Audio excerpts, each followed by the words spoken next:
We begin with Allah's blessed name.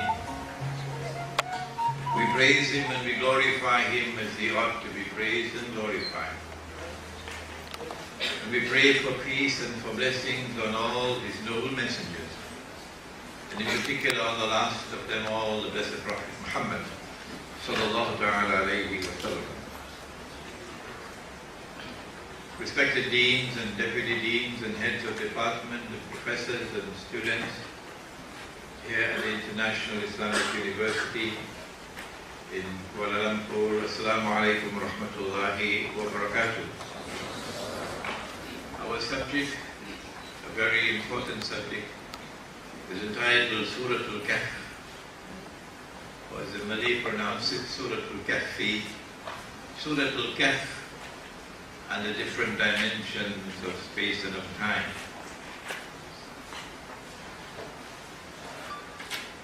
The companions of the Prophet ﷺ were sitting talking amongst themselves. When he, the Prophet ﷺ, came and asked, "What are you talking about?" And they said, "We are talking about the signs of the last day. Alamat as-sa'a, akhir zaman." And then he said, as only a prophet could speak, that the last day would not come. Then he mentioned 10 signs. And these have come to be known as the 10 major signs.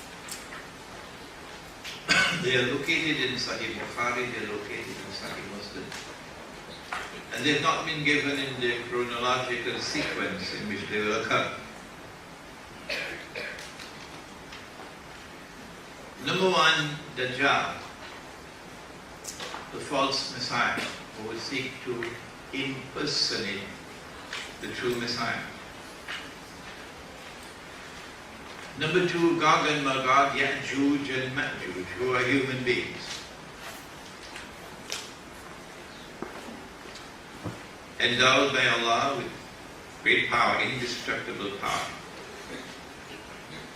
but who use their power to oppress, who are essentially godless. Number three, the return of the Son of Mary, the most powerful voice in history.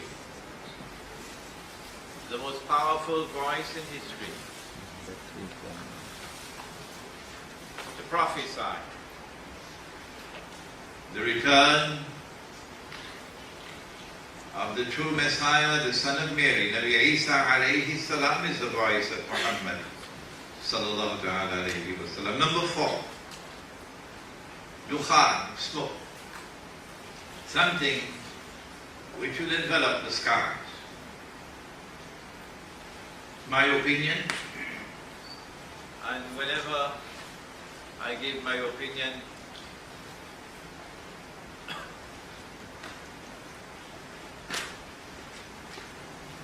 I urge that my opinion should never be accepted unless and until you are convinced that it is correct.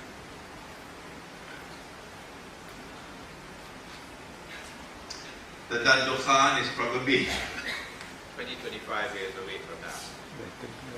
This is coming and going.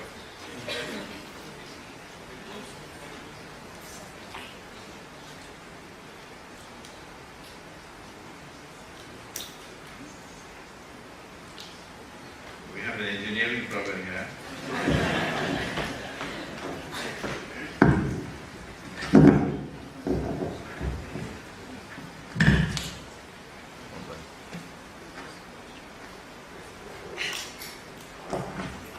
5, Dabbatul Ard, a creature, a beast of the Ard, which is the land, the earth, the material universe. And more often than not, when the word land is used in the context of Akhir al-Zaman, refers to Al-Ardul Muqaddas, the Holy Land. Number 6, that the sun will rise from the west.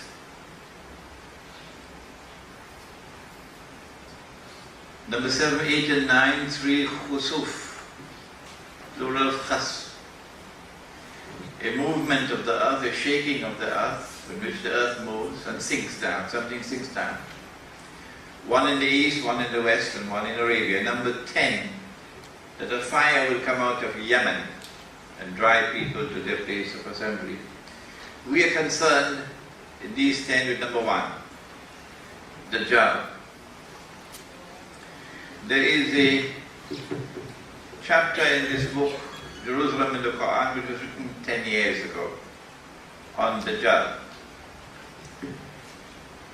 I am now attempting to write a book on the subject of Dajjal. I don't know how many years it's going to take before I can finish it. Dajjal is a being created by Allah, but an evil being. No human being has been created evil. وَلَقَدْ كَرَّمْنَا بَنِي آدَمَ. No human being has been created evil. No jinn has been created evil. Allah has created the human being and the jinn and then given them the free choice. A self-directed will, freedom of will to choose.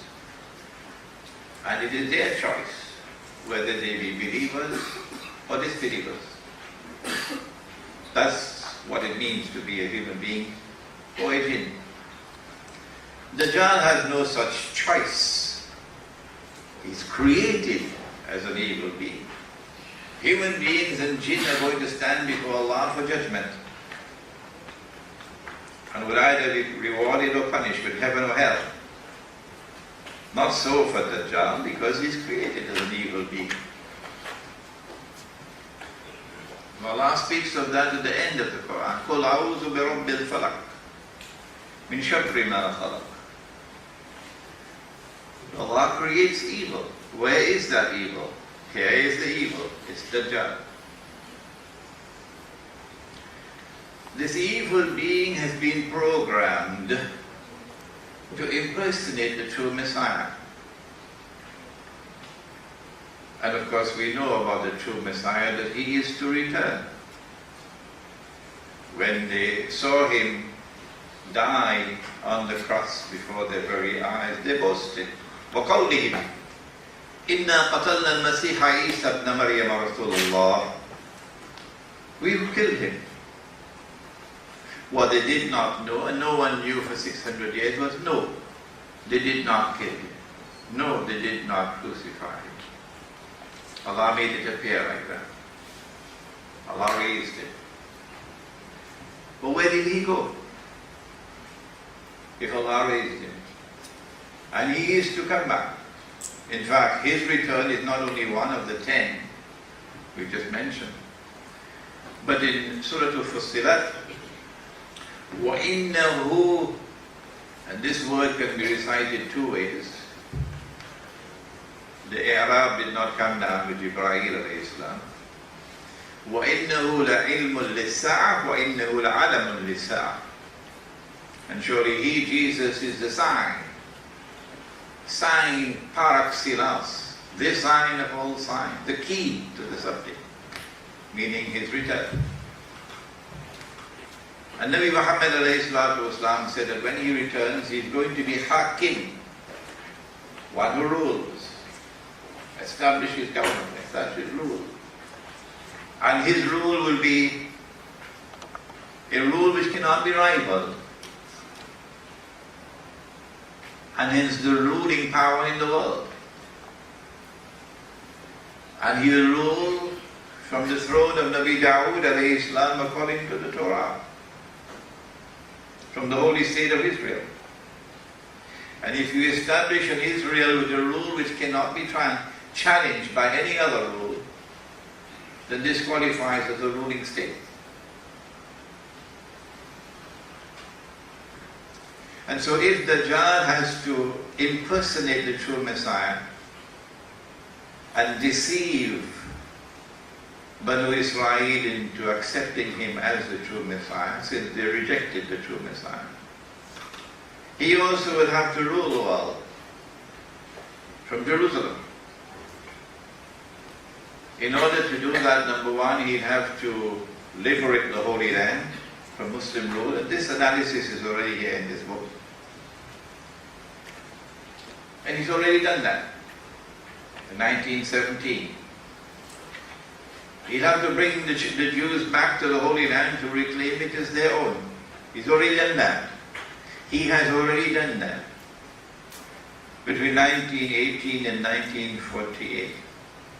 He'll have to restore a state of Israel in the Holy Land and get the Jews to believe that this is the Holy Israel of David and Solomon alayhim salam. He's already done that when Israel was born in 1948. He'll have to cause Israel to become once again the ruling state in the world. Israel is boasting today that they control the United States of America. They do it openly. Ariel Sharon said, we control the United States. And every political scientist knows that the Jews control the American Congress. So Israel is already ruling the world from behind the hijab. But Israel has to rule the world without any hijab. And that is about to occur. We can now anticipate events to occur. We are not prophets. We don't have angels and jinn whispering into our ear. What nonsense. If a businessman can anticipate events in the market, why can't we anticipate events as well in the world of politics and economics? What's wrong with that? Well, if Israel is about to rule the world, well then we don't have to wait long before Dajjal will appear. Said the Prophet ﷺ, born of Jewish parents, appear as a human being, ruling the world from Jerusalem and declaring, I am the Messiah. In fact, 15 years ago, I said, we are probably 50 years away from that event. And they laughed at me in New York. They're not laughing anymore today. No. So I changed my wording and I said, well, children now at school should live to see it, and nobody quarrels anymore. Well, then where is Dajjal? If it appears very clear, he's already accomplished most of his mission. We turn now to the famous hadith known as the hadith of Tamim al-Dari. Time seems to move faster in the Department of Engineering. In the rest of the world, I wonder why. We go to the hadith of Tamim al-Dari in Sahih Muslim. Tamim al-Dari was a Christian Palestinian, converted, became Muslim, and came to the Prophet ﷺ in Medina and said, narrated something to him. It was either an actual event or a dream or a vision. My understanding, it was a vision. My opinion, it's a vision. And then the Prophet said to the people, sit down, I have something to say to you. Tamim al-Dari came to me and told me something about Dajjal which confirms what I've been saying to you. And then we have the event narrated from the lips of the Prophet ﷺ. The Tamim al-Dari and some companions, 40 of them, went on board a ship. And a storm blew the ship for a whole month until they came to land, and it was an island. We're not told how they knew it was an island. And when they got on shore, they were confronted by a very hairy creature or beast with so much hair you could hardly tell which side was head and which side was tail. And then the beast spoke and said, I am Jassasa, spy.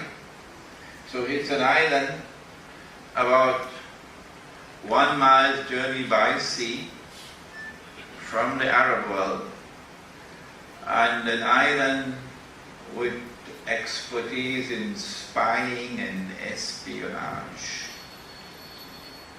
I usually add James Bond kind of stuff. So Jassasa said, there's someone waiting for you, pointing to a monastery which is lying in ruins. So we know that this is an island in which eventually religion will crumble,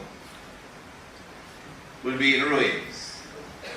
And their churches and monasteries are going to be sold to McDonald's and to Pizza Hut and to, you name it. Yeah. An island will eventually become essentially atheist. And they hurried to that monastery lying in ruins, and there they found the Dajjal. He was in chains, his hands chained to his neck and his feet chained. And he asked a number of questions and then declared, I am Dajjal. And when I'm released, he's not as yet released. So up to the 3rd year perhaps in Medina, he had not as yet been released. When I'm released, I'll enter every town and every city, but he didn't mention Kampung. He didn't mention villages, no, town and cities. And so from this hadith we know that when Dajjal is released, it is from an island, this island, that he will launch his mission to eventually rule the world from the Holy Land, from Jerusalem. Which island is it? In this book, I offered an answer, my opinion. Island is Britain. And I gave the evidence to support my view. But the Prophet went on to say that when Dajjal is released, he will live on earth for 40 days. One day, Yawmun Kasana, one day which would be like a year. Yawmun Kashahr, one day which would be like a month. We do have some scholars of physics here today. Yawmun Kajum'ah, one day which would be like a week. وَسَائِرُ أَيَّامِهِ كَأَيَّامِكُمْ, and all his days, meaning all the rest of his days, like your days. In this book, Jerusalem in the Quran, I have argued that when Dajjal is on earth, but in a day which is like a year, hence not in our dimension of space and time, hence we cannot see him. And with Britain as his headquarters, I wish I could use a better word than headquarters, we notice strange things happening in the world. Namely, we found Britain becoming the ruling state in the world. And this was known as Pax Britannica in the language of international relations. And of course, lots of relationship, unusual, baffling, mysterious relations between Britain and the Holy Land, between Britain and the Zionist movement. And then we found that there came a time when Britain was no longer the ruling state of the world. And Pax Britannica gave way to Pax Americana. And the United States became the next ruling state of the world. And we suggested, or rather we argued, that this is Dajjal in a day which is like a month. And then we said, well, the United States, Pax Americana will not last forever. In fact, it's going to last much less. period of time than Pax Britannica. And we are now living at that moment in time when Pax Americana is giving way to a third ruling state of the world, when Israel will take over from the United States, and this will be Pax Judaica. This is the first book to offer this thesis. To the best of my knowledge, it has not as yet been refuted in any scholarly way. But the book has provoked profound silence from the world of Islamic scholarship. It has neither been embraced nor has it been rejected straightly. I want to turn now to Surah Al-Kahf, because while there is no reference in the Quran to Dajjal by name, no, and this is the divine wisdom.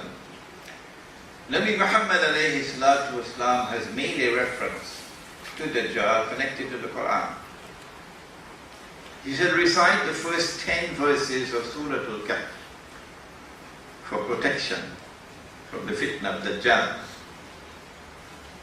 And then he also said that Dajjal sees with his left eye. He's blind in the right eye. It looks like a bulging ring. But your Lord is not one eye. And every mu'min will be able to read the word Kahfi written on his forehead between his eyes. Whether the mu'min is katib or ghayru katib, whether he's literate or illiterate, he'll still be able to read. And our conclusion was that this was religious symbolism. And I have to hurry up with the lecture, otherwise we'll run out of time. That this was religious symbolism. And that the left eye symbolizes knowledge externally acquired, scientific knowledge. And the blind right eye symbolizes internal blindness. That the Western epistemology is wrong.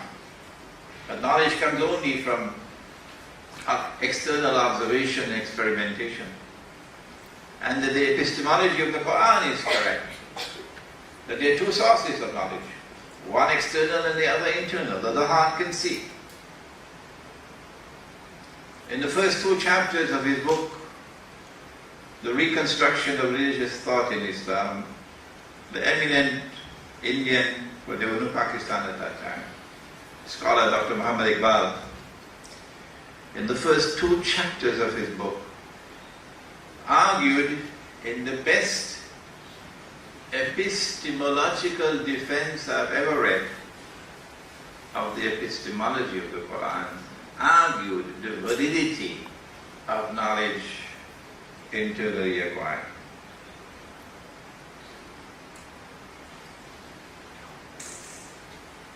But if the heart is to see, the heart needs nur.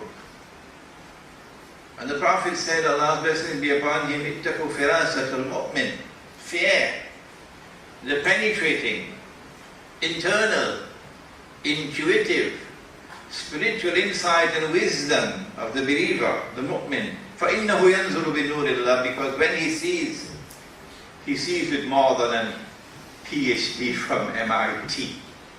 He sees with the nur of Allah. And Allah gives His nur to whomsoever Allah chooses to give. يَهْدِ اللَّهُ لِنُورِهِ مَنْ يَشَاءُ.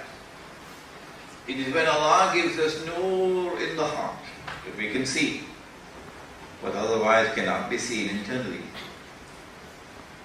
And so, in response to Dajjal's attack, where he seeks to reduce mankind to internal blindness, so the mind is cluttered up with knowledge and information externally acquired, but internally blind. Allah sent Surah Al-Kahf, and the Prophet said, alayhi salatu, recite, he said, recite Surah Al-Kahf on the day of Jum'ah, and you will receive nur from the samawat to the earth. And that nur will stay with you until the next Jum'ah. And it is with that nur that we now seek to focus attention on the story of the young men in the cave and to demonstrate its link and its relevance to the study of the subject of Dajjal.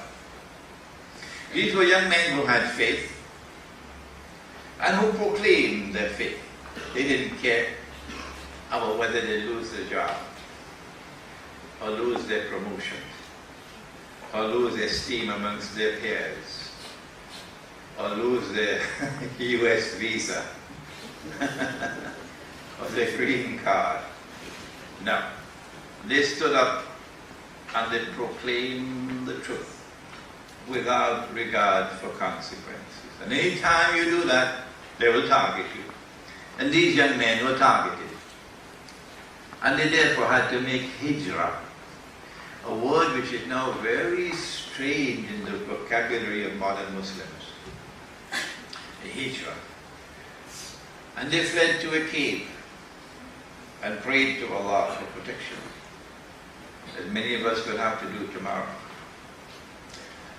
And Allah put them to sleep. فَضَرَبْنَا عَلَىٰ آذَانِهِمْ فِي الْكَهْفِ سِنِينَ عَدَدًا.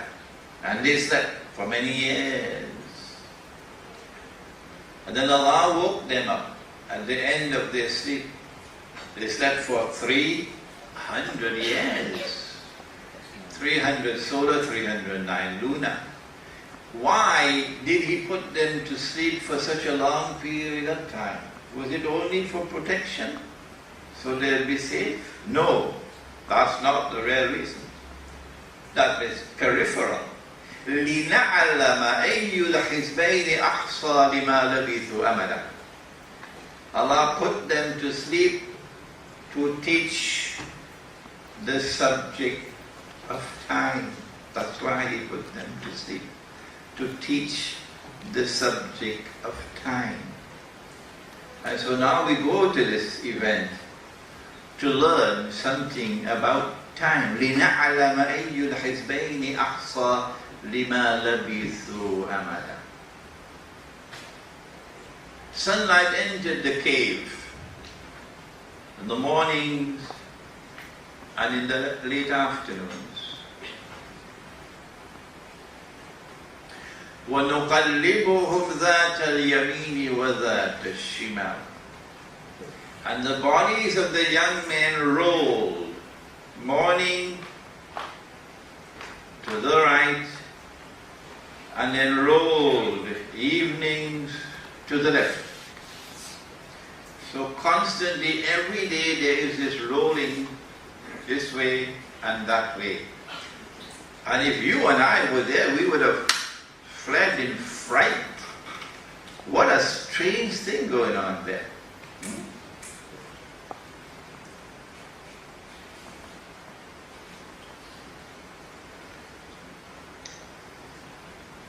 How is it possible for the physical body, because what is it that is rolling? It's the physical body. Is it rolling in this world of space? Yes, left and right. Is it rolling in this world of time? Yes, morning and evening. Why is it rolling? Attracted to sunlight. With sunlight, the sunlight here in this world. How is it possible for the human body to survive for 300 years? Where will the human body get the energy from to roll for 300 years? No food, no water. For 300 years. Allah is teaching us a subject there. At the end of the 300 years, we woke them up. And then they questioned each other, how long have we been here? And one of them said to the other, maybe a day or a part of a day. An answer to which I responded with utter astonishment. What's wrong with him? Can't he see? If you have been there in the cave for 300 years and then you wake up, the evidence will be visible. Your fingernails will be as long as from Ampang Point to KLCC. It is now clear that the reason why he said a day or a part of a day is because the young men did not spend 300 years in biological time. Their bodies did not age biologically. But their bodies were here in this world of space and time. And yet their bodies did not age biologically. What explanation could there be for it? Well, we toyed for a moment with the idea, well, maybe they were in the samawat. Because you know, in the samawat, you don't age. Women don't have to buy cosmetics. Not in the samawat. And that is the explanation. That after 300 years, they were still at the same age as they were when they went to sleep. But then we had a problem with that. How could we say that they were in the samawat when they were, the evidence is staring us in the face that they were here in this material universe. That is the samawat, and this is the material universe. The universe of space and time as we know space and time. Why? Because the bodies were rolling to the left and to the right, and they were rolling morning and evening. How do we explain their survival after 300 years without food and water? How do we explain the passage of 300 years without any biological evidence of aging? What is the link between their survival, the fulfillment of their need for energy, and the sunlight to which they were exposed? These are questions beyond my competence to answer.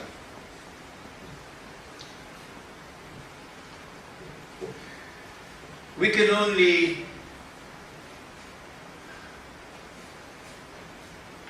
offer a hypothesis, and that is that it is possible for a human being to be simultaneously in the material universe as well as in the samawat. That it is possible for the human being to penetrate the samawat, the different dimensions of space and time.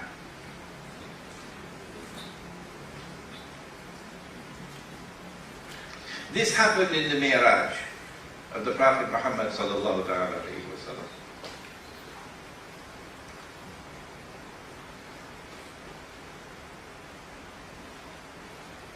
That there was also backward and forward movement in the Mi'raj.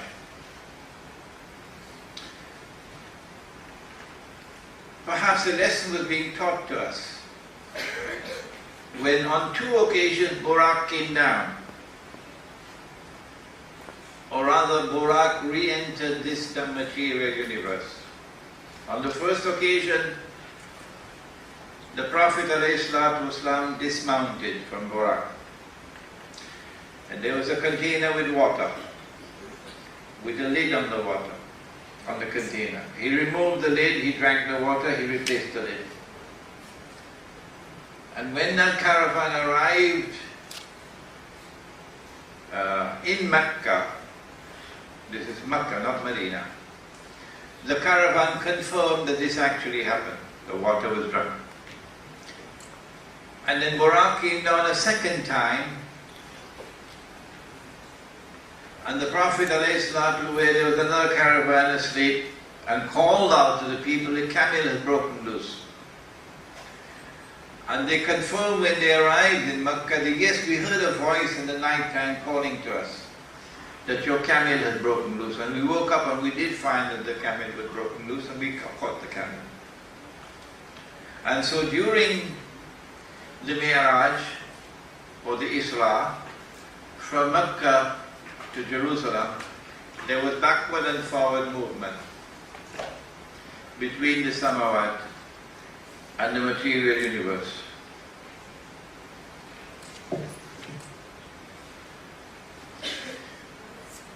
We have in Surah Al-Sabah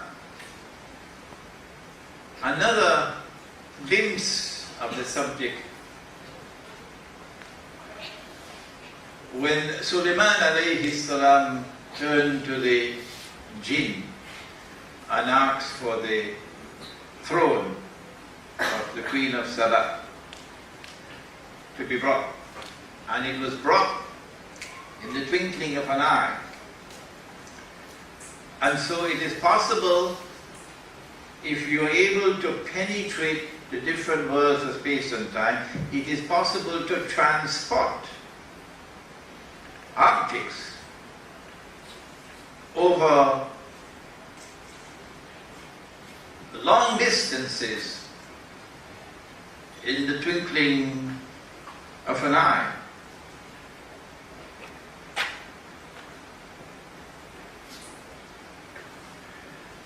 In the story which is not the story, the event which is narrated in Surah Al-Baqarah, a traveler was passing by a town which was lying in ruins, and it has been universally accepted that it is Jerusalem. And he said, I don't think that this could ever be raised again. And Allah caused him to die. And then after 100 years he was raised back to life. And he was asked, how long have you been here? And he said, a day or part of a day. But Allah said, no, you've been here for 100 years. Now look at your food. Lam yatasanna. I don't know if it's roti chana or biryani. 100 years had passed. It was lying there. It was lying there in this world of space and time, this material universe. And yet, like the bodies of the young men, did not suffer the effects of biological time, the passage of time. And so the food was simultaneously in this world of space and time, this material universe, and yet also in the Samawat.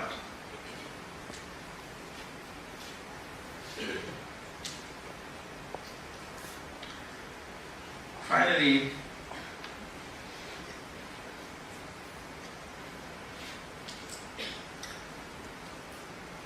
they asked him for a miracle.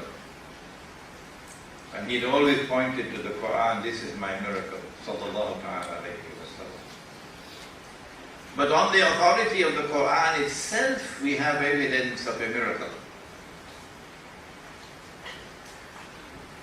When he pointed to the moon,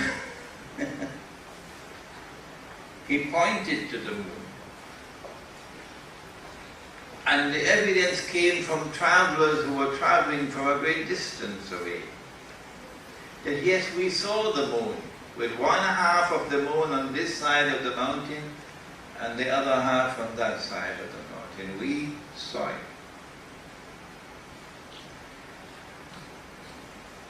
In other words, projecting tremendous power. I hope the Pentagon doesn't listen to this lecture. projecting tremendous power. Power which traverses beyond this world of space and time.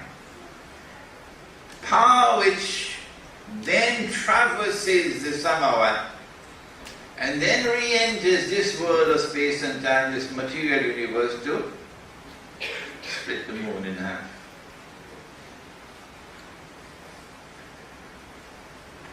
There seems to be a lot for us to learn about time and about the different worlds of time, about space and about the different worlds of space. There seems to me that there are lessons being taught in the Quran, but amateurs like myself cannot penetrate those lessons. I'm reminded of my teacher, Maulana Fadhur Rahman Ansari, Maulana Dr. Muhammad Fadhur Rahman Ansari, rahimahullah, who taught us Islam at the Alimi Institute of Islamic Studies in Pakistan. And he was a philosopher, not a scientist. But he used to be constantly lecturing on the subject of time. And I remember him quoting this hadith al-Qudsi, where Allah subhanahu wa ta'ala says, "La tasubbu ad-dahr fa inni ana ad-dahr." Do not abuse time, because I, Allah, I am time. In other words, there is eternal time. There's endless time. There's absolute time, in addition to different dimensions of time. Last night, you saw your neighbor's house on fire, burning down. This morning at 10 o'clock, you passed by your neighbor's house and you saw it on fire.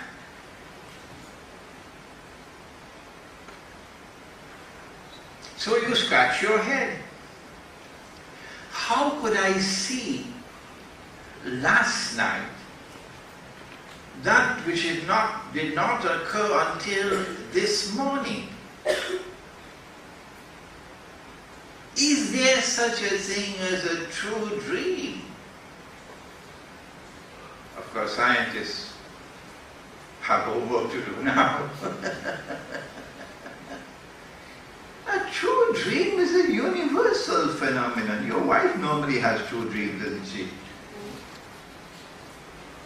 But what is the explanation?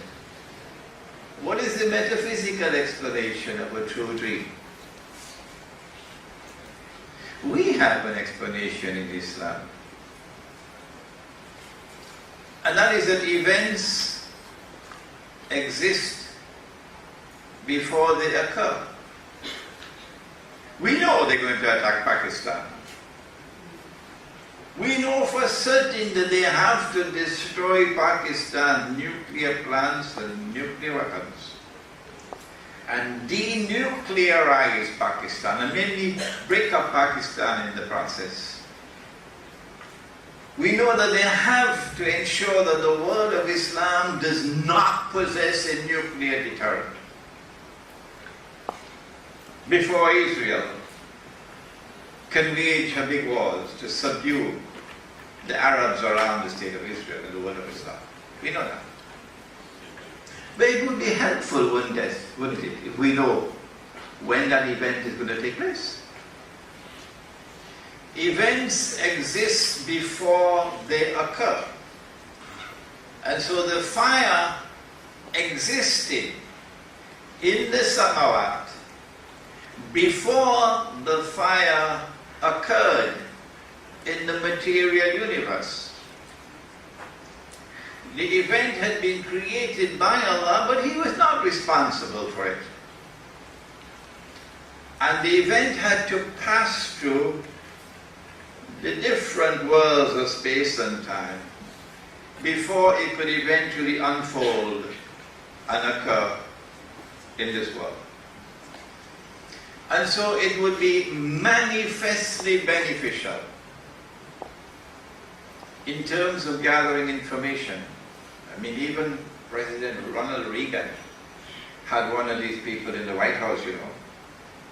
The people who read your hand and who read the coffee cup and so on. Ronald Reagan had one of them. It would be manifestly beneficial if we could understand the subject of the different dimensions of space and time, and we could penetrate the different dimensions of space and time for the purpose of giving benefit to the Ummah at this critical moment in our history.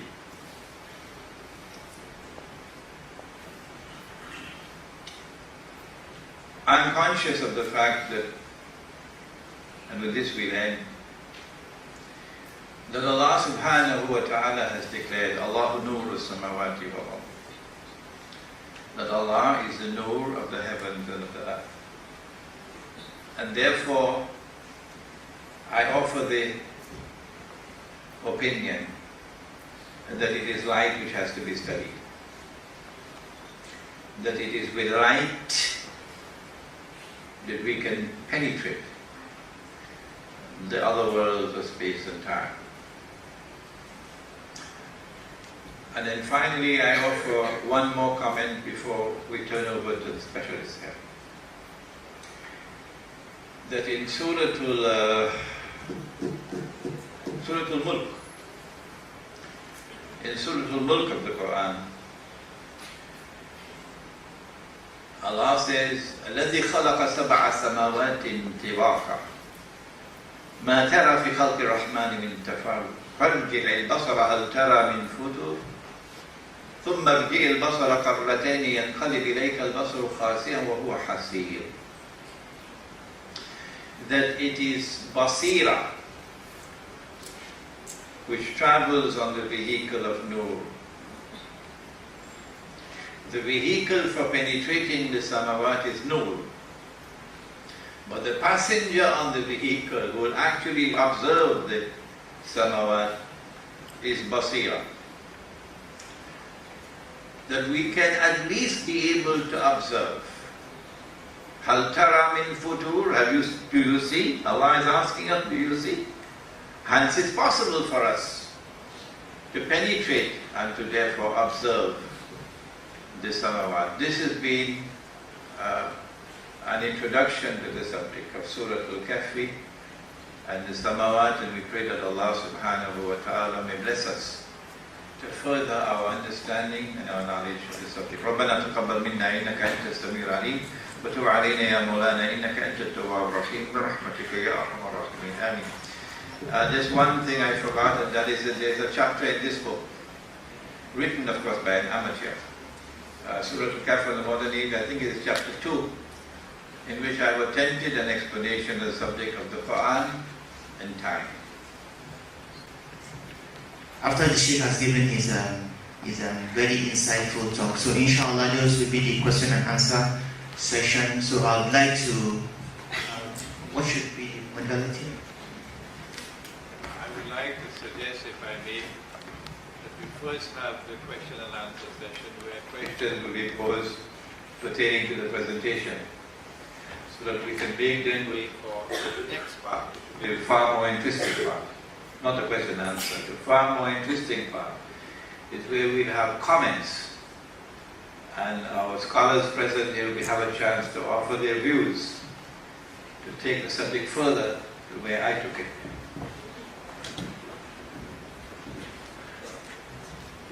Assalamu alaikum, Sheikh. Jazakallah khairan. This morning after Fajr, I came to home and I read Surah Al-Kahfi. I made some calculations and I make an idea about it. So Allah subhanahu wa ta'ala said 1 day in little bits equals 1,000 years. Okay? If this is a linear equation, if you calculate this 300 and 309, you will find it about 7 hours. The sleeping time really. If we sleep at 9 o'clock and we raise up about 5 o'clock for Salah. It is this 7 hours. What do you think about that? On the subject on which I don't have knowledge. Any other question concerning the Sheikh's presentation here?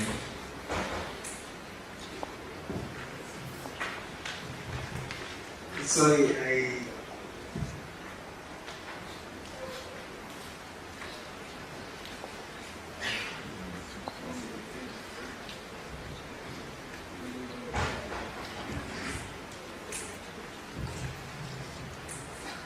Assalamu alaikum, sir.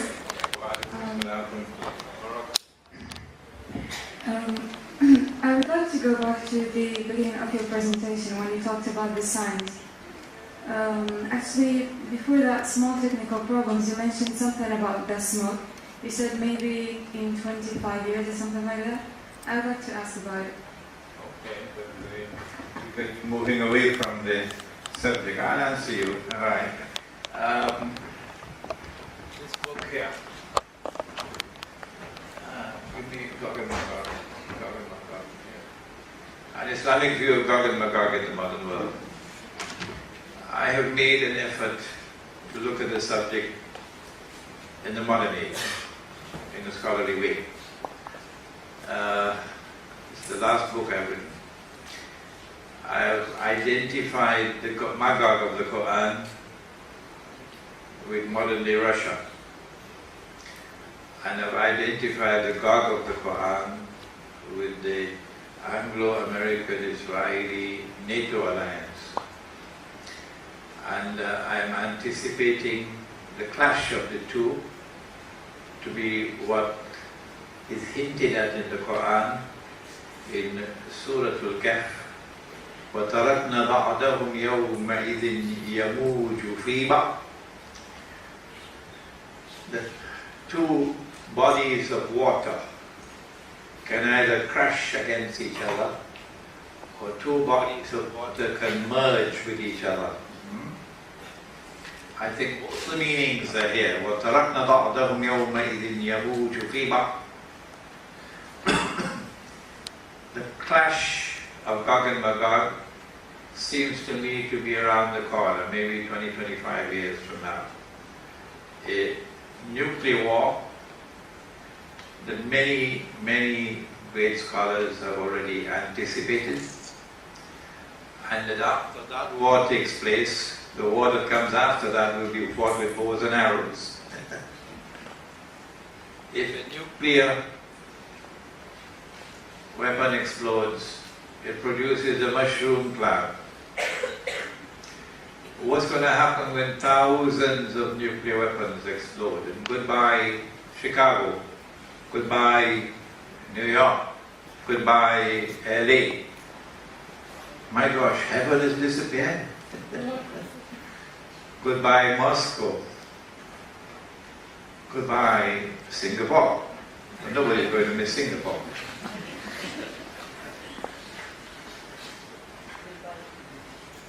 I want to suggest that it is that coming nuclear war, which I describe as the Gog and Magog war, that is going to produce the Dukhan.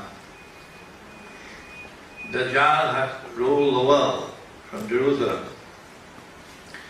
He therefore has to force the submission of the Arabs and the submission of the Muslims. This is coming now. The Arab uprisings are meant to prepare the way for the war that's going to be launched on the Arabs. But there are two powerful forces in the world, both nuclear armed, which will not bend their knees before Israel. The United States could enter into a number of treaties with them and appear to be friendly. But Putin is not a fool. No. And Russia will not submit to Israel ruling over Russia. And China will not submit to Israel ruling over China. That's not going to happen.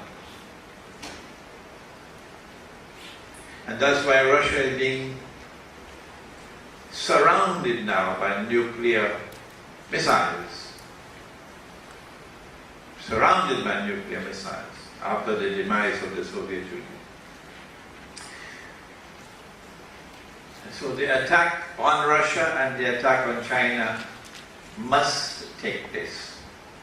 No getting away.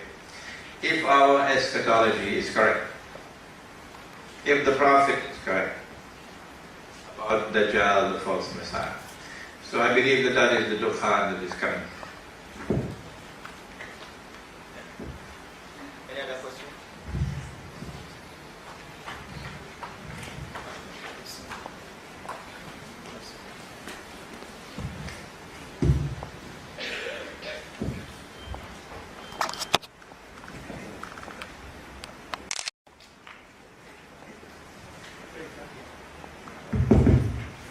Assalamu alaikum warahmatullahi wabarakatuh. I'm just taking this question a bit further.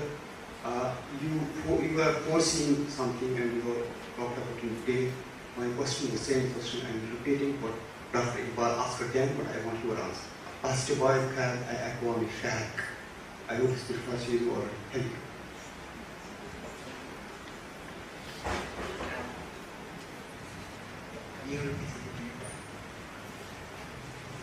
Allah Iqbal asked the question then, I am asking this question now. Iqbal asked the question then, and you are asking the question Now, What is I the want to question? ask. First, I have one Sheikh. Oh, nations of the East, so what is to be done? You are forcing certain things, but what are we to do? Just sit down and do nothing, or to do something? What are we to do? Thank you. Our subject of today's discussion is basically scientific. I would rather that we utilize the time that we have.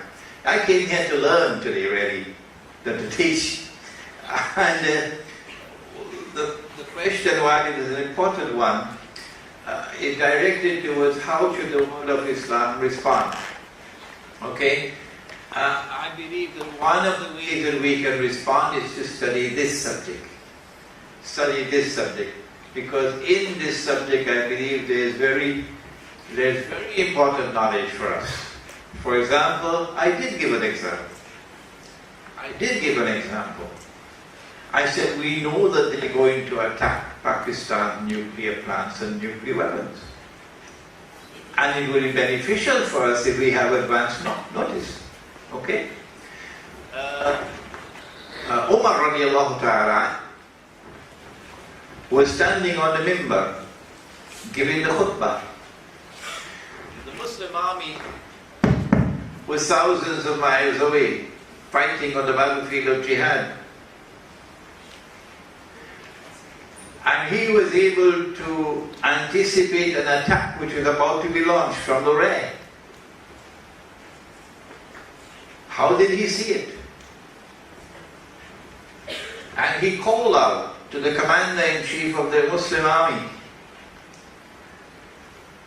and said to him, to the rear, watch to the rear. When he returned to Medina, he confirmed that he got the command. And he directed attention to the rear from where an attack was about to be launched. And he was able to take preventative action. Why can't we now make the effort to penetrate the subject to such an extent that we can protect our people the way he protected the Muslim army? I have some ideas on the subject, but they are not scientific. And I am hoping today that we get some scientific input into the subject. Yeah. Yes, so I'm Sheikh Imran. Jazakallah khair for this. Yeah. I would like to comment about the subject and the relation between the life and time itself. You give an example about the dream and the possibility that the events that already occurring in the samawat and they No, will existing in the samawat, and later on they will appear in the physical world, dimension of Exist there and now they appear here. Go ahead. So my first branch of the question is, so what's the implication of this thing in relation to the predestined choices that we make, since the events already occurred, let's say a house is burning, already occurred in the samawat, is it? And you have a dream about it, and later on it happens in the physical world of us, in three-dimension world. So in this case, we are provided with choices, isn't it? So what's your comment about this? Is the first, but I need to comment. So what's the relation between the given choice and the ability of us and the ability of our to make the choice itself in this scenario in relation to the time? Okay, yeah. No knowledge of events which already exist can reach us unless Allah permits it. And He has been doing that all through the history of this ummah, even before that. In the phenomenon of true dreams and true visions, there are 4 of them in Surah to Surah to Yusuf. 4 of them. And there is one of Ibrahim alayhi salam, seeing in his dream sacrificing his son. Probably 3 or 4, 2 or 3 more others in the Quran, probably 7 or 8 of them in the Quran. And even in the Surah, many companions receiving true dreams and visions. Nabi Muhammad alayhi salatu wasalam receiving true dreams and visions. So this is a phenomenon which has been recurring in the history of this ummah. It is nothing new. Sometimes the knowledge that comes makes us smile. And we're happy. ألا إن أولياء الله لا خوف عليهم ولا هم يحزنون الذين آمنوا وكانوا يتقون لهم البشرى في الحياة الدنيا. This is bushra, a good news for the believers. But what about the fellow who saw birds picking bread on his head? And Nabi Yusuf alayhi salam gave him the meaning of that vision. It's a vision. It wasn't good news, bad news being conveyed to him. And so the communication that comes from the other world can be good, can be bad. But nothing can occur without Allah's knowledge. Nothing. Even the act of suicide. And we're actually getting away from our subject today now. I didn't want this to happen.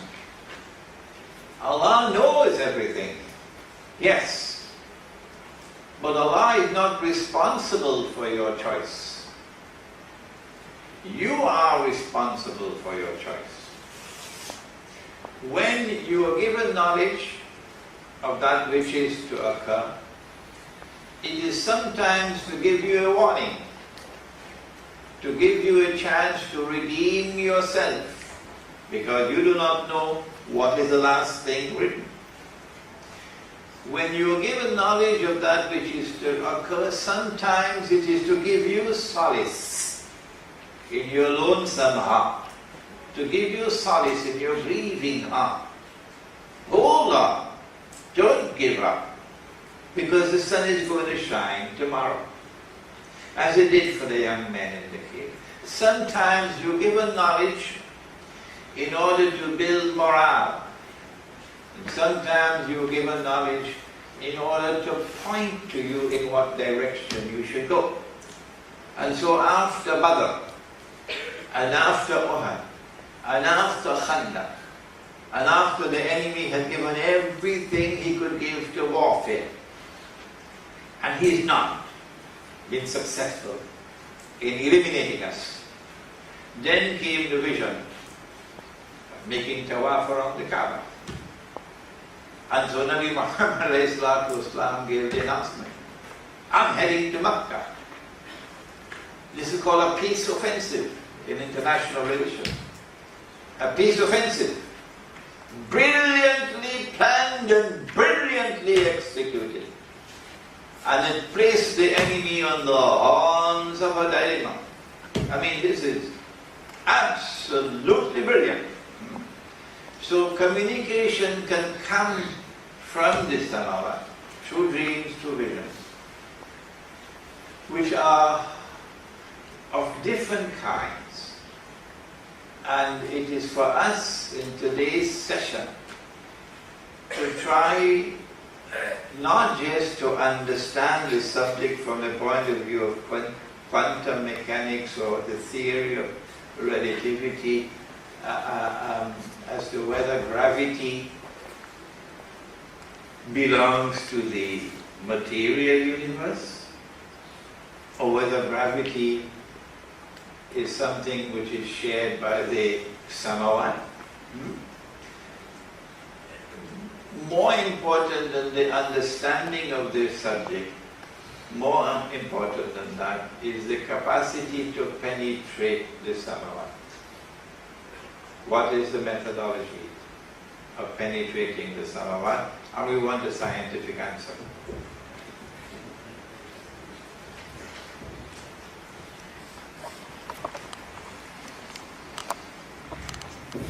Only from Dr. Imran then. Assalamualaikum, Sheikh. Thank you for your beneficial talk. You have been beneficial for me last 5 years.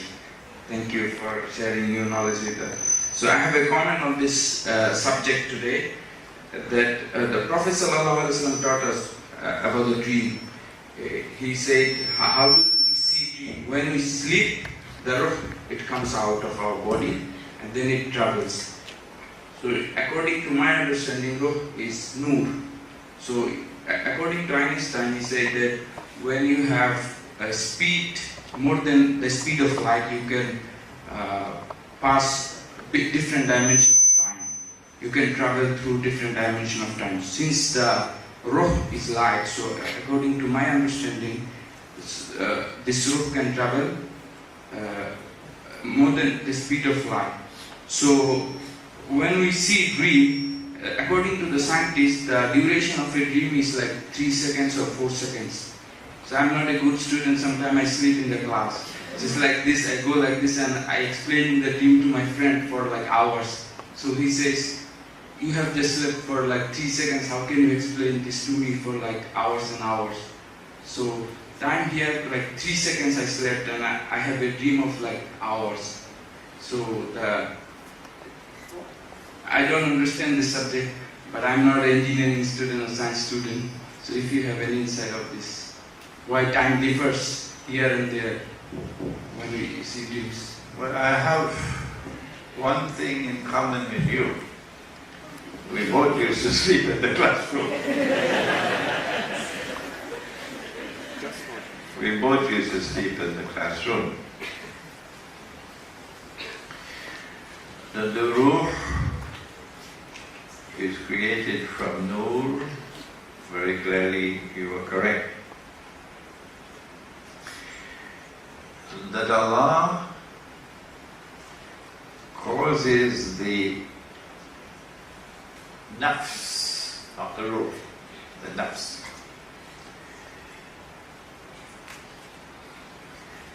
to be taken out of the body at the time of maut. Maut being the definition of maut. The definition of maut, which no medical professor can give. The definition of maut is when Allah takes the soul and does not return it. Okay? That is maut. Oh, can it be otherwise? Can it be otherwise? When Allah takes the soul, and I'm using the English language, I should not. When Allah takes the nafs, and does not return it. What is the nafs? We can use the word soul, perhaps, but it could be confusing.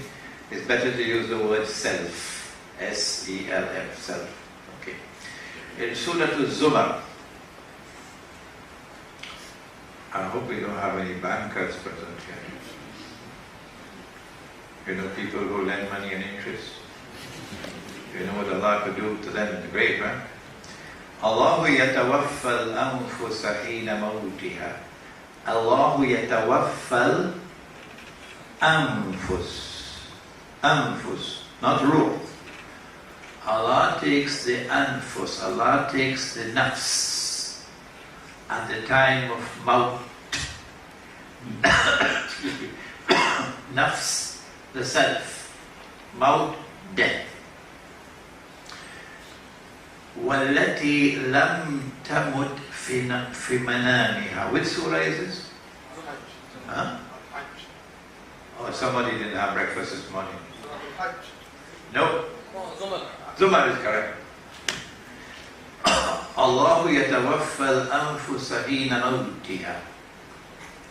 Allah takes the nafs at the time of maut.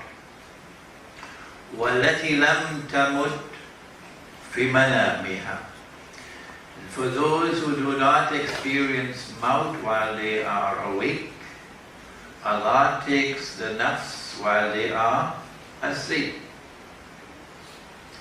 فَيُمْسِكُ الَّذِي قَضَى عَلَيْهَا الْمَوْتِ وَيُرْسِلُ الْأُخْرَى إِلَى أَجَلٍ مُسَمًّى.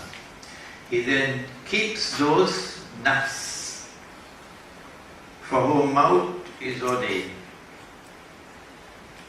and then returns the rest for a determined period of time. In other words, the nafs can leave the body.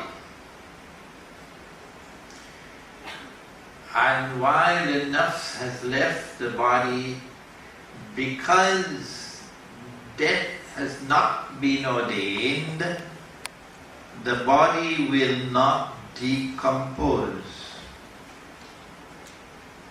No. If the nafs is taken from the body and maut is written, then the body will decompose. But you're going to have to wait a couple of days to see that. I didn't know that. So they took the banker. They thought he was dead. This is how Allah punishes in the grave. And they gave him the ghusl. And they clothed him with the kafan. And you know the smell of the camphor from the bath. And they performed the Salatul Janazah thinking he was dead. Allahumma inni a'udhu bika min azab al-qabr.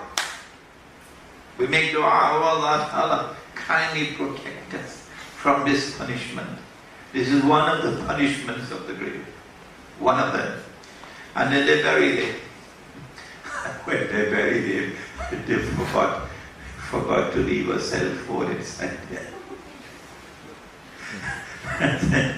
And then Allah returned the soul. When He returned the soul, he woke up as from a sleep. It happens every night. And then, why is the place so dark? So dark. So dark. He calls out to his wife, no answer. Yeah. And then he turns to get up, he cannot get up, no space to get up. And he's in a state of utter confusion, utter confusion, utter confusion. I tell you, when you and I think about this, that this can happen to us, it's a wake-up call, right? It's a wake-up call. and then he lies down with insects crawling over his body and insects biting, can't do anything. وَاعْلَمُوا أَنَّ اللَّهَ شَدِيدُ الْعَذَابِ. And be conscious of the fact that Allah is terrible in His punishment. And He's in His own urine. And He's in His own stool. He's smelling His own stool. And now, you know what is Allah's punishment. So from this we know that the nafs can leave the body. The nafs can travel. The nafs can travel. And the nafs can return to the body with the knowledge of what it has seen and experienced while traveling. Is this the route? Is this the route through which we can experience the samawat? If it is, then Allah has to choose you. You can make dua for it, you can make ibadah, but only if Allah chooses you would the angel take the nafs out of the body. And the nafs can then travel. But in Suratul Mulk, فَارْجِعِ الْبَصَرَ هَلْ تَرَى مِنْ فُتُورٍ, it's not the nafs which is traveling, but basira. It is vision which travels. So you and I have one thing in common. We used to sleep in the classroom. And in sleep you sometimes have visions. And a vision will give you in an instant that which can encompass a world. Because this is this dimension of time and that is that dimension of time. Where are the scientists? Assalamu alaikum wa rahmatullahi wa barakatuh. I have three brief points. The first point is about the Dajjal. And my question is about your interpretation of the Dajjal and its identification with Israel. Because that can give us a type of feeling that this will happen, that this should happen. So this type of predestined, fatalistic interpretation may not be fair for Muslims to surrender to that reality, if it is a reality. But this regard, my question is same like Jani's question. And my second point is about dreams. Well, I did say, whenever I give my opinion, kindly reject my opinion. I ask of you, kindly reject it. And do not accept it. Unless and until you are convinced that it is correct. Otherwise, I'll be disappointed in you. This is the way my own teacher trained me. And this is the way I want to train my students. Okay? If you say that I'm wrong, then you must tell me what is right. But do not accept my opinion. I want to say it one more time to all of you here, the students. When I give my opinion, do not accept it until you are convinced that it is correct. And for that, you've got to do research. For example, if we have the time, the age of Aisha, when you say, and Bukhari says, the Prophet married her when he was alive. Go ahead. Thank you very much, Sheikh, for that clarification. The second point is about dreams.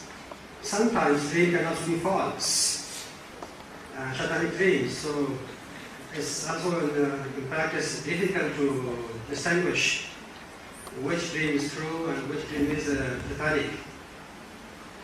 All right. There's a book outside entitled, we're out of print. That book, Dreams in Islam. But Do please remind me to schedule a lecture on this subject of dreams in Islam. Dreams are of three kinds. The Prophet ﷺ explained. There are dreams which are from Allah, there are dreams which are from Shaitan, and there are dreams which are from your own nafs. How can you distinguish between dreams? That's one question. What is the interpretation of dreams? That's another question. This subject is not taught by anyone. You can't study it in any book. Only Allah gives the knowledge of the interpretation of dreams. However, to distinguish between a dream which has come from Allah, and the dream which has come from Shaitan, and the dream which has come from your own nafs, it is intuitive insight that gives you the answer to that question. Yes, please. And the third point is about Surah Kahfi itself.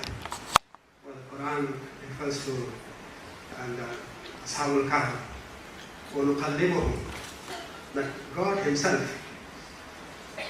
turns them on different sides. Yes. On this indicates probably they even could not move, they were not sleeping. And this was a different stage. Probably like the caravan is moving, and we remain behind, we stay behind, and we don't join the caravan, the time is moving and we are here. I think every married man knows that when you sleep, you move and your wife moves. It happens every night when sleeping. You can be asleep and yet you can move from side to side. When the Quran says they were asleep, they were asleep. When the Quran says they were moving from left to right, they were moving from left to right while asleep. I think this is clear from the Quran. Dr. Mira. Assalamualaikum, Sheikh. Thank you very much for the interesting talk. I'm also not a scientist, but I'm very interested in this topic. So I have a question.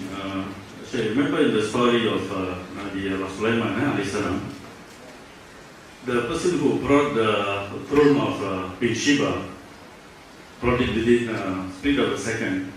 And it's mentioned in the Quran, there is one who has been given the ilmul kitab, able to do it. In other words, if you have the ilmul kitab, you might be able to transcend this time and spatial domain. So my question is, can we, anyone living today, be able to have this, attain this ilmul kitab to, transcend? And what is the benefit or significance of having this knowledge for this time?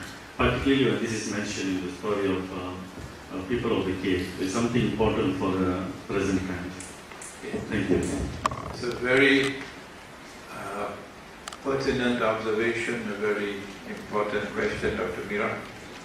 Ilm al-Kitab. The reason why this subject was scheduled for today and this gathering was to provoke precisely that kind of research work that needs to be done. Most of our scientists pursue knowledge in a secular embrace, and that secular embrace is hostile to religion. And so if you are a scientist and you're preparing a research paper and you make a reference to the Quran, that's it, your career is over. Your career is over. Because they look down upon religion. Bringing knowledge from the Quran is like bringing knowledge from Disneyland.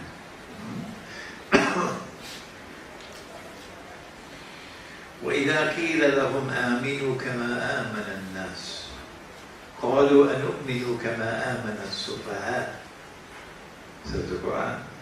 They look down upon religion.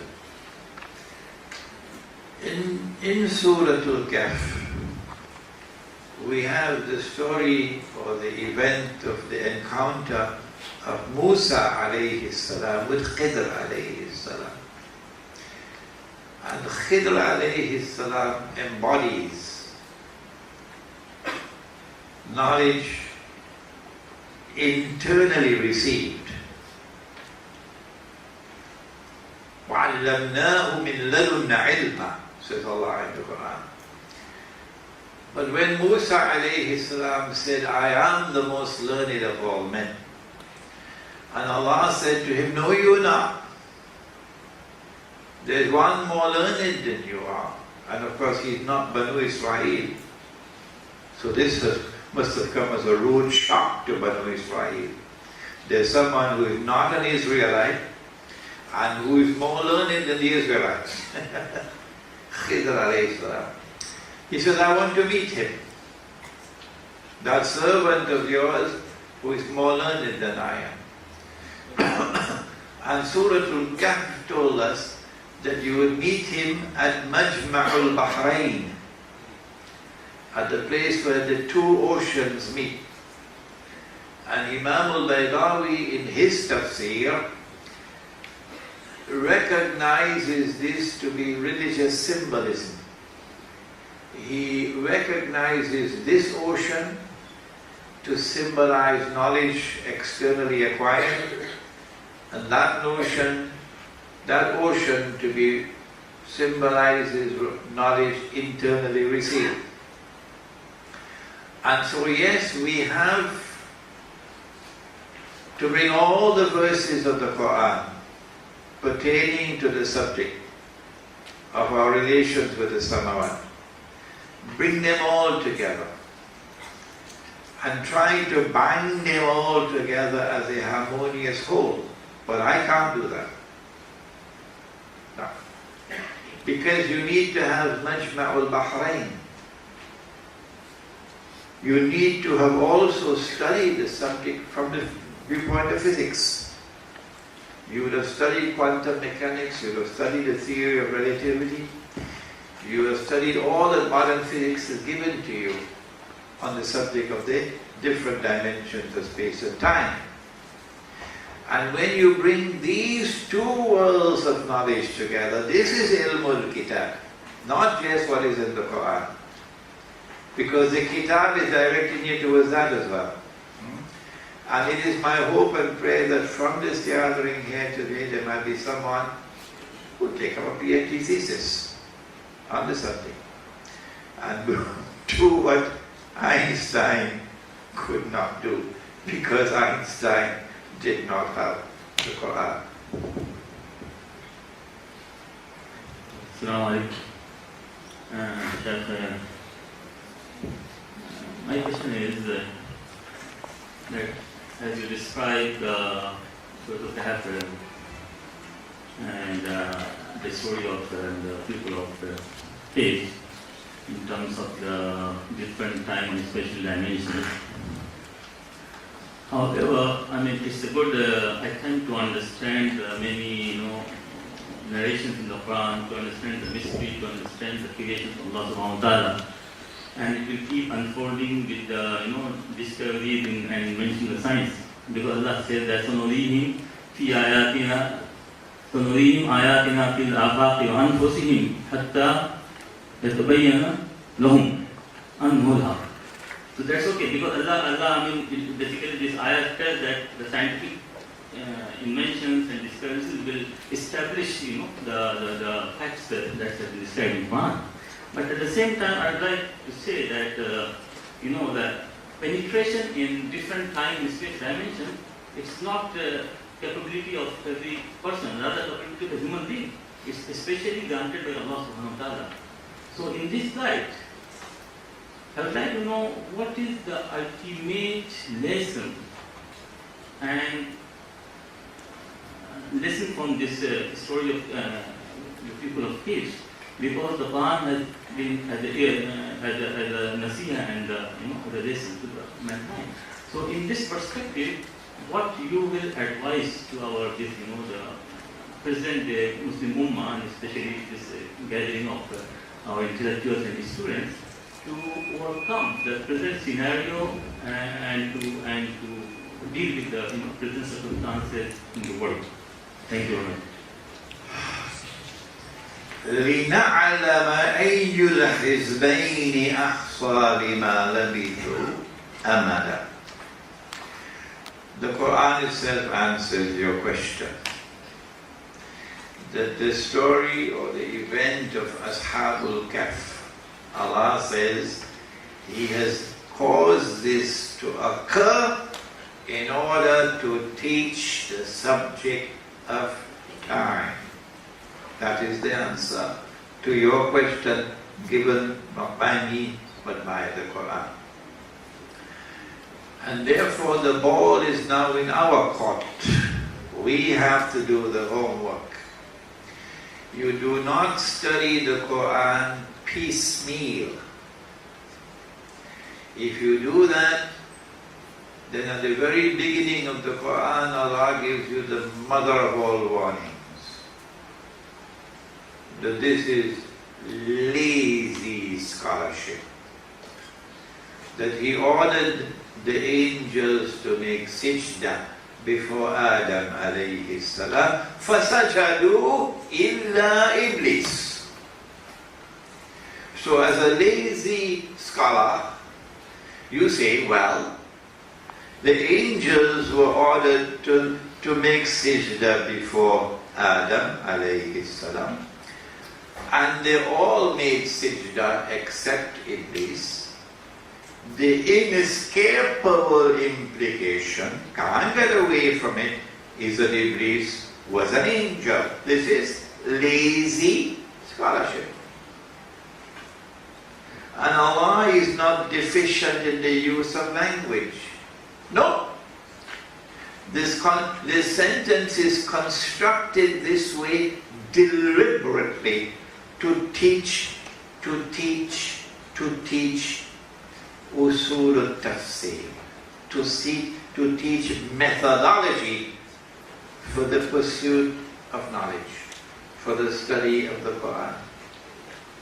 As you broadcast on CNN and Al Jazeera that Iblis was an angel, and it is already known all over the world, then you continue now with your study of the rest of the Quran, and then you get a shock. Oh my gosh, what a mistake I have made. This lazy scholarship has landed me in a mess. Because the Quran tells us angels don't have any free will. No. وَيَفْعَلُونَ مَا يُؤْمَرُونَ. Whatever they are ordered to do, they have no choice. They must do it. So when Allah ordered them to make sajda, they had no choice. They had to do it. But that fellow had choice. He could choose to obey or choose to disobey. And he chose to disobey. He cannot be an angel. What a mess I've made of my name now, because it's bandied all over by CNN and Al Jazeera. I said that Iblis was an angel. And I don't have the time to continue the analysis, but then Surah Al-Kahf said, وَكَانَ مِنَ الْجِنِّ. So that is lazy scholarship. Proper scholarship is to begin with Surah Al-Kahf, with the story of the young men in the cave, لِنَعْلَمَ أَيُّ الْحِزْبَيْنِ أَحْصَى لِمَا لَبِثُوا أَمَدًا, to teach the subject of time, and then go to all the rest of the data in the Quran. Locate all the rest of the data in the Quran and seek to bind them together as a harmonious whole. My teacher, Rahimahullah, in his book, The Quranic Foundations and Structure of Muslim Society, in 2 volumes, he calls this the system of meaning of the subject. When you've located that system of meaning of the subject from the Quran, then you go to the Ahadith. And you will now incorporate into your database those ahadith which are in harmony with the Quran. And when you find a hadith like this one in Bukhari, he married her when she was 6 and consummated the marriage when she was 9. When you find something in the hadith which is manifestly in conflict with the Quran, you stay with the Quran, not with that. You see? And so you have to now do your homework, as I was saying to Dr. Mira. The scientists in our community of Muslims, the scientists, you have to do it, not Imran. You have to take the totality of the data in the Quran on the subject of the different dimensions of space and time.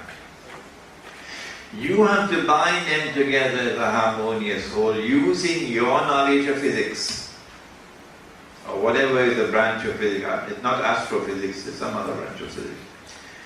You will have that knowledge of the external world, derived from the external world, with which to be able to spot, to recognize, and to bind this database into a harmonious whole. And then turn to the ahadith to complement what is in the Quran and to expand the database. And then you'll be able to explain the subject. What I have done today, I have done what I could do. I can't do more than this. Assalamu alaikum warahmatullahi wabarakatuh. Yeah, Sheikh, actually, this is not a question, but basically just an opinion, because you pose the hypothesis on the possibility of human being to be simultaneously, to be in the material universe and the samawat. So there are two things which I you find very, very close to this, I mean, very, very, very linked. One is sleep, because every time when God talks about shifting the time, the dimension, God always associated with sleep, like in the Surah Kahfi or Surah Baqarah on the traveler. And there's another thing, is on the light. So basically sleep, there's a period of time where we have this state of REM, rapid eye movement, where we are indulged in deep sleep, and where we have dreams, things like that. Allow me to interrupt you 1 second, please. I should have mentioned, not only sleep. The Prophet said, As-salatu mi'raj al-mu'min. Namely, it is possible to travel while in salat. Go ahead. Alright. Hello. Okay. That's another thing. It is also very linked to light. When we talk about the theory of relativity, we talk about the movement relative to each other, except for Einstein said, except for light. So basically, light travel is not in relative to other things, and hence the time-space continuum theory.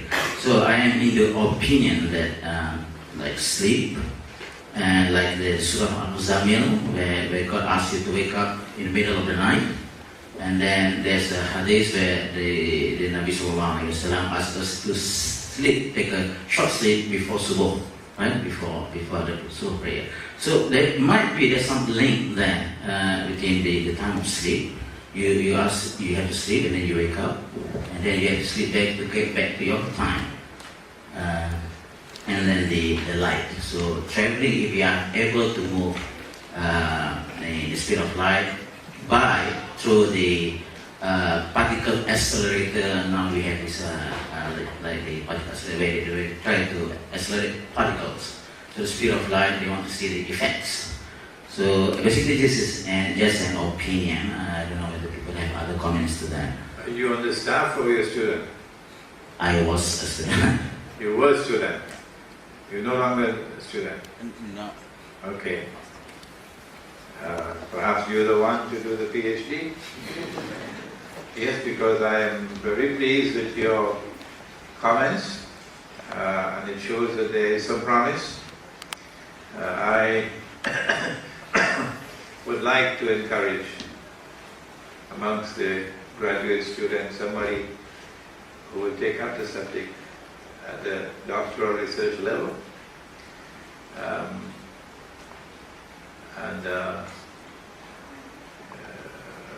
try to penetrate the subject. My last comment really is that you will not unless Allah allows you to. You cannot unless Allah gives you nur. And Allah will not put nur in your heart when your heart is cluttered up with rubbish. When the mind is cluttered up with rubbish. So you need to first take a bath. Ghusl. How do you take ghusl of the mind? The ghusl of the mind takes place through the continuous recitation of the Quran. Reciting the Quran means reciting the Quran cover to cover, cover to cover, all through your life. Uncle Sam is going to be very angry with you if you do that. You know Uncle Sam? Modern Western civilization which has dazzled mankind, absolutely dazzled mankind, and there's so much in modern Western civilization that is a mirror of what is in Islam. Except they're doing it better than we are doing it. Modern Western civilization also has within it the destruction of the religious way of life. Absolute destruction of the religious way of life. So they will be very angry with the people who insist on eating with your hands. How barbaric! Eating with your hands. But you can't get a Malay to eat curry fish and rice with knife and fork. Why, he won't be Malay. You could get him to do that in Islamabad in the Ministry of Foreign Affairs, but not the Malay. So recite the Quran cover to cover. And as you continuously recite the Quran, it cleanses the mind and the heart and washes away the rubbish. Number 2, the Prophet said that one of the signs of the last day is that women would be dressed and yet naked. If you move to the remote countryside, you know Dajjal doesn't go there. Kampung, and you know you're in Kampung when you cannot use a cell phone. Now you're in Kampung. And you never see a woman dressed and yet naked. And then one day you come back to KLCC. The first time you see a woman dressed and yet naked, your heart will begin to shudder. Oh my gosh, this is what the Prophet said would happen. Look, here it is before my eyes. And then fear will envelop your heart. And then anger, and then sadness, and all kinds of things. And then finally you remember, Man ra'a munkaran falyughayyirhu biyadi. Change it with your hand. I can't change it with my hand. The modern feminist revolution has come to stay. And if you can't, then change it with your tongue. You can talk and talk and talk and talk and talk, they're not going to change. And if you cannot, then you will change it with your heart. How do you change munkar with your heart? This is my answer. If I cannot change it with my hand and I cannot change it with my tongue, then the way that I change it with my heart is to depart from it. Depart from it. I will not live amongst you. So long as you're using this bogus and fraudulent and utterly haram paper currencies, and I can't change it, I'm out here. I will not live amongst you.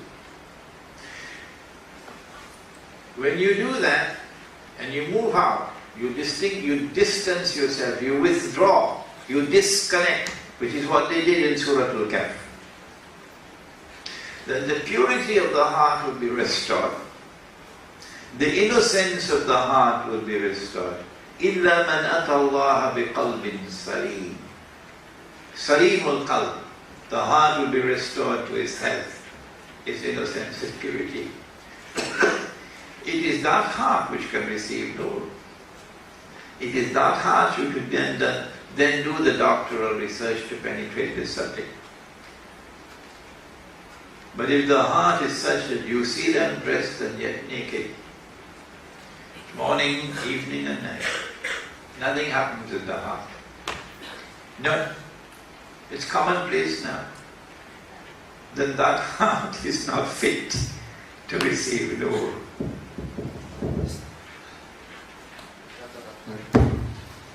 The last question on this paper is it halal if we use the knowledge to preserve human life for 300 years? Is it halal? Is it halal? Yes. To do what? To use this knowledge to preserve human life. Can we call it halal? Can we, if we pursue this knowledge and it is something that we possess now, do we use it to preserve life? I mean, this is, I think, it's an application problem. I have a question now. I really cannot answer the question now. What I would like to ask is that you attempt to answer the question, how is it possible? How is it possible for the bodies of the young men to be most certainly located in this material universe? In the world of space, because left and right. In the world of time, because morning and evening. Because sunlight. And yet be in another world of space and time, non-biological, where you can have the passage of 300 years and yet not age biologically. That is the question I posed in my lecture. That question cannot be answered until you penetrate the subject of time. Einstein has done his work. Where are our scholars? This is a cry from, this is not my field. I am in the field of history and politics and economics. Politics and economics and history and so on. This is not my field. But I am here to make a cry for our scholars to come forward and do what Einstein could not do, because he didn't have the Quran. So he can be able to answer this question.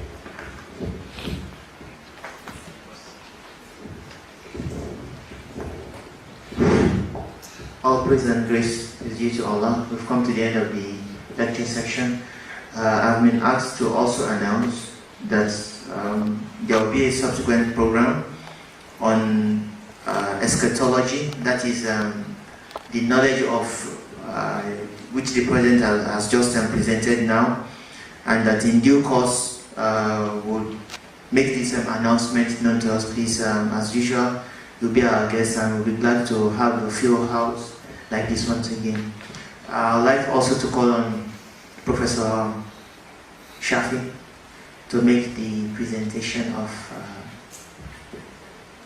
thanks to our esteemed teacher who has given us this rare opportunity of listening to this part of the Quran that is not often discussed.